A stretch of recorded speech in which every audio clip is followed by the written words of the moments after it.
Sono gravi le affermazioni di Boff. Beh, sono gravissime, bisogna che tutto il mondo della politica prenda distanze da affermazioni di questo tipo, è una deriva autoritaria veramente senza senso. Penso che si debba scusare pubblicamente e capire la gravità enorme delle frasi che ha pronunciato. Cosa pensa delle affermazioni di Boff?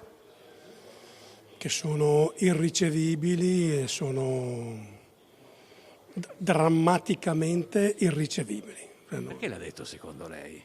Ma perché all'interno di Futuro Nazionale c'è la gara a chi è più cattivo. Insomma, Boff io me lo ricordo, non che faceva mai anche un gatto, no? Adesso improvvisamente è diventato l'uomo, no? Della paura. C'è la gara a chi la spara più grossa, a chi è più cattivo. C'è questa cosa qua per avere un posto al sole. È stata un'uscita sicuramente fuori luogo, una sparata, come ne abbiamo viste tante negli ultimi periodi. Ovviamente si cerca il consenso a tutti i costi perché fra un anno ci sono le politiche, però ecco, dobbiamo tornare tutti con i piedi per terra. Sicuramente è bene ricordarlo, quei manifestanti sono dei manifestanti che in passato si sono dimostrati aggressivi, violenti, anche e soprattutto nei confronti delle forze dell'ordine. Mio padre, come sapete, è un poliziotto, mi ha sempre insegnato il senso dello Stato e soprattutto che le forze dell'ordine non sono dei giustizieri, ma appunto difendono lo Stato e rappresentano lo Stato con la divisa.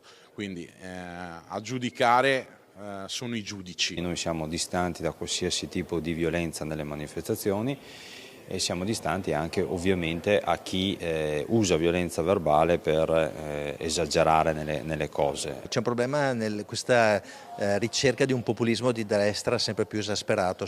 Penso che sia veramente pericoloso e grave perché si soffia, si mette benzina su dei problemi reali che ci sono, invece che cercare insieme di trovare soluzioni si fomenta una guerra di uni contro gli altri. Nel centro-destra c'è un serio problema di deriva populista verso destra.